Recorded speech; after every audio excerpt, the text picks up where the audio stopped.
It's the state of Ohio versus Robert Kevin Deweese. Do you feel you're making this decision of your own free will without any pressure from anyone? No, I do feel pressure, but I'm willing to take it. Okay, well, let's talk about that for a minute. What pressure do you feel? I feel like that I'm getting not the best deal. Can you speak up a little? I'm not really feeling like I'm getting the best deal, a fair deal in this matter. Okay. I feel like that I don't have any other option but to do this. Well, you do have one option.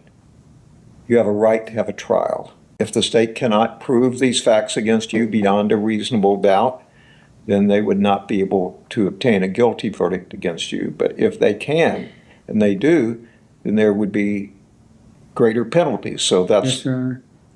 I'm sorry? Yes, sir. Okay. I want to make sure that you feel that you're making this decision voluntarily without anyone pressuring you to do it. Welcome to Court and Case, where the law meets the facts. Get ready to dive deep. Yes, Your Honor. Okay, you're doing it voluntarily? Yes. What is your plea to count 2 rape by force or threat of force? Guilty. Can you speak up? Guilty. What is your plea to count 3 gross sexual imposition with a victim under 13 years of age and a prior conviction for gross sexual imposition with a victim under 13 years of age? Guilty. What is your plea to count 5 kidnapping with a sexual motivation specification? Guilty. I'm sorry. Guilty. What is your plea to abduction, a felony 3? Guilty. I accept your plea. Is there a statement from the victim? Yes, Your Honor. The victim's representative, her mother, is present and would like to address the court. Okay. Mommy, I don't want this memory anymore. Mommy, I'm scared. These are the words that my 6-year-old daughter told me on February 6th, 2026. When we were waiting for a police officer at 5 Below in South Lebanon. As a mother, I never want my child to be scared or harmed. That day, there was a lot of both. We had gone to 5 Below just around 3 p.m. to get headphones for a new electric piano that my daughter had. While there, my daughter had an accident while using the restroom. Little did we know, after holding the door open for us, that the same person had been following us. They followed me and my daughter to the back of the store. We were stalked and spied upon as the door was closed. Later, seeing the store camera footage, I saw the image that I saw turned my stomach. I saw us being followed, having someone listen outside the door, seeing that same person touching themselves in the hallway as I stood inside that locked restroom, trying to make my distraught daughter feel better about something that had very rarely happened to her. But the most nauseating thing was that, when my back was turned, a predator had took it upon themselves to trick my daughter. I had told my daughter that I would find her new pants if I could. I wanted to protect her dignity, so I left the room and instructed her to lock it and not open the door unless I came and knocked in a very particular manner. But a predator had been listening in on our conversation, and within seconds of me leaving that restroom, our stalker came back and was knocking on that door, not just once or twice, but 4 separate times. My rule-following daughter decided to open the door, thinking it was me, as she had been instructed, but that was all it took. A predator had found us, stalked us, and then used an identified opening to take advantage and assault my daughter. When my daughter left that restroom, she was angry. She yelled at me and cried.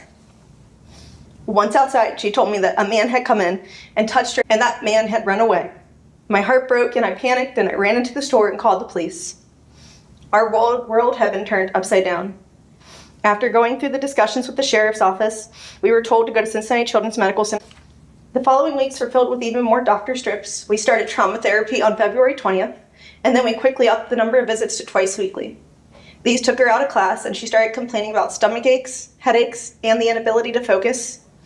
We took her to her PCP to see if anything else could be the cause, and we took her to an optometrist to see if the headaches were a result of needing glasses. Everything pointed back to the physical reaction due to the violation she experienced on February 20th, or February 6th. This slowly evolved further. She doesn't sleep in her bed anymore, opting to come to my bedroom to co-sleep because she doesn't want to be alone. She asks if her bad guy can make fake money and escape to hurt other families. She has trouble trusting other people, including adults, and during a trip to a local indoor playground, she came to me sobbing and said, "I don't want to be here anymore. I have no one that I know. I can't trust anyone." And we left one of her favorite places within 30 minutes of arriving. That's when she told her brother about the incident for the very first time. While in a single-stall bathroom, her brother was being silly, and she became enraged and yelled at him to not open the door. She said, "Don't do that. It's very dangerous. You should never, ever open the door when you're in the bathroom. It can cause really scary and bad situations like the one I was in. A man came in the bathroom and hurt me. Don't open the door. You need to be safe and make sure you are addressed and with your mom." In that moment, through her pain and fear and anxiety, my daughter was trying her best to protect her brother. She's a brave and strong girl. But I've been asked to pass along the following message to Mr. DeWeese. My daughter says, "You're a bad guy. I don't know why you choose to hurt kids. Stop doing it." And for me as a mother, I would like to say, Mr. DeWeese, I'm disgusted by you. Your actions will forever affect our lives. I don't think you are redeemable. I think you like hurting kids and that you're a predator. I think that you're a danger to society, and you need to reflect on your actions, and you should never go around another child again. Thank you. Thank you. The defendant's conduct on February 6th was that of a predator. Did exactly as Ms. Fink described and followed them into the bathroom where he encountered the victim. He has a history of multiple convictions for gross sexual imposition, multiple convictions for voyeurism, convictions for public indecency, convictions for failure to notify and failure to register under his sex offender registration requirements. He has been on post-release control on numerous occasions and has violated every time. He is a danger to society, and we would ask the court impose the 30 to 35 and a half year sentence. All right, thank you. For the record, he does have 168 days of jail time credit. Thank you. Mr. Brunner, anything on behalf of Mr. DeWeese? Thank you, Your Honor. Mr. DeWeese has written a couple of letters here, but I'll start by saying, first, I'm in agreement with the 168 days of jail time credit. I ask the court credit that towards the sentence. Throughout the pendency of this case, I have gotten to know Mr. DeWeese. I have spoken with family members of his. Now, none of this is an excuse, and obviously this was a horrible crime and event, and I know that Mr. DeWeese, for what it's worth, is sorry for having done this. I think when you ask him why he did this, I'm not even sure that he's able to answer that. I think there's some kind of compulsion going on here. You know, when talking with him about his childhood, he's had a difficult life, and obviously that doesn't excuse victimizing other people. But I did want to make the court aware. I mean, his father passed when he was 5. His mother left. He bounced around from foster home to foster home. He went to numerous schools because he really didn't have a home. Then as he transitioned into adulthood, he continued to struggle with homelessness and kind of rootlessness and aimlessness, obviously, started picking up criminal charges, and here we are. I know there were some mental health motions filed in this case, and I think that a large part of Mr. DeWeese's issues, I think in the present situation, I've spoken with his brother. He had been, I know the court's aware, he was released from prison 3 days prior to this incident. When he was released, he was 5 hours from home. He was given $100 and put on a bus. He came down here. That during that time there was a snow emergency. He was trying to gain some kind of transitional housing and wasn't able to enter that program due to the snow emergency. And so I think it's tragic and horrible for the victim in this case. And I know Mr. DeWeese is apologetic for that. And I know he wants to apologize personally. Yeah. But I did want to make the court aware of some of the things that Mr. DeWeese has been dealing with. I know that he gets emotional when talking about this. And again, that none of that alleviates anything that happened to this little girl. I just wanted to make the court aware of kind of Mr. DeWeese's background, some of the things he's been dealing with. I know that he has taken advantage of some of the programs that have been available to him in the jail. And I know that he intends on, when he gets to the Department of Rehabilitation and Correction, taking as many classes as he can I know his goal someday when he's released from prison is to have as normal a life as he can, because I think tragically for so many people, including Mr. DeWeese, he has not been able to do that so far in his 37 years. All right, thank you. Mr. DeWeese, is there anything you would like to say, sir? Yes, Your Honor. I'm sorry. I didn't even know that I hurt you guys that bad. And there's nothing I could do to change that. I feel horrible due to my mental health problems. I did something I didn't even realize what I was doing. And I wrote you this letter. I could try to read to you. I just want to say that there is no words to tell you just how sorry I am for what happened. And I would literally do anything to go back in time and change things. I want you to know that I never meant to harm anyone. And I genuinely am sorry from the bottom of my heart. I don't know if you believe in God, but God can fix and heal everything. Because with God, all things are possible. I pray that you have good and wonderful life after this, and that nothing stops you from making all your dreams come true. I'm not a mean person. I want you to know that, and I wish you nothing but the best of it in your life. I hope you find love, joy, and happiness after this, and never look back. I know that today my life will never be the same, and this is the very worst day of my life. But I just pray that you can find peace and happiness in your life. And I hope you know that God will help you and be there for you and your daughter and everything you do in your life. I hope you have a good rest of your day. I'm sorry, and I hope that you know again, I'm deeply, deeply sorry for everything that happened. Thank you for your time. And I pray that you will forgive me one day. I had no clue how bad I hurt you guys. I didn't know that. I'm sorry. Is that all? Yes, Your Honor. Okay. I didn't realize how much damage I caused, you know. I didn't even realize that when I was doing it, I felt like I wasn't even there. And I woke up after this happened, and as soon as it happened, I said, I'm sorry to the girl. I said, I'm sorry. And I meant that. I felt scared, and I didn't know what was going on until after it all happened.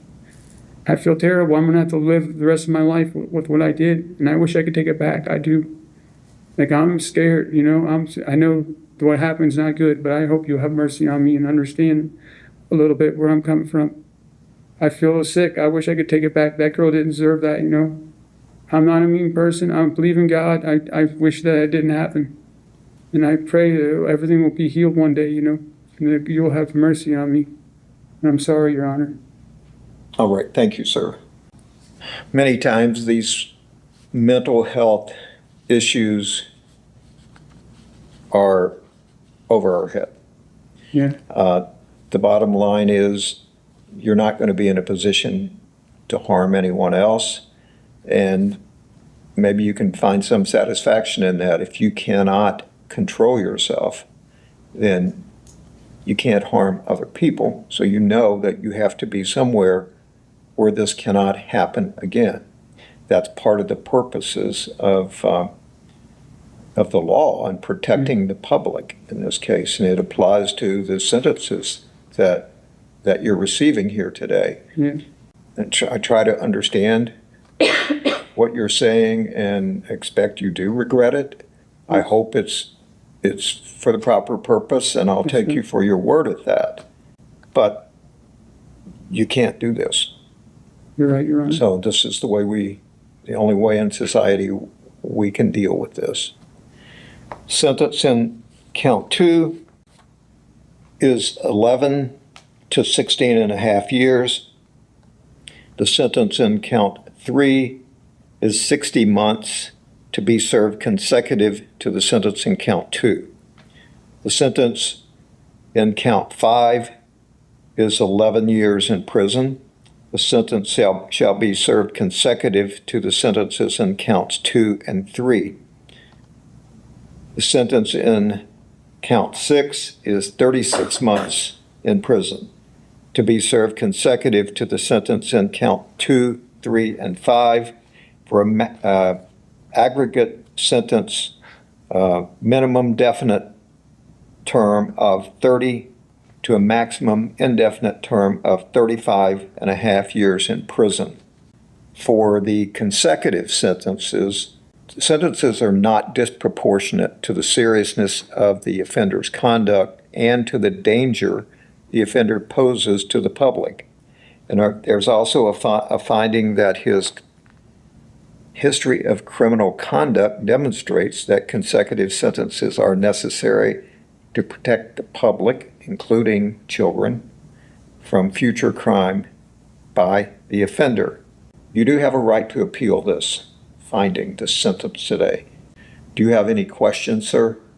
Will he help me with that? I can do that for you Okay. if you want, if you would like me to. I'm happy to. Okay. Okay, any other questions? No, Your Honor. Okay, this matter is concluded. Thank you, Your Honor. Please rise. Thank you. Good luck up on your brother. Court is adjourned. Call your You can be brother, let him seated. know what's going on, okay? I think she's gonna go over the registration stuff with you, which I. The courtroom grows quiet as the defendant offers an emotional apology, saying he wishes he could take everything back. His words are heartfelt, but the judge has already heard evidence of the lasting harm caused and the defendant's prior criminal record. After carefully considering every statement, the judge explains that public safety cannot be compromised. The apology is heard, but it doesn't change the outcome. The sentence is measured, deliberate, and severe. As the hearing ends, one message is unmistakable. Remorse alone cannot erase the consequences of serious crimes.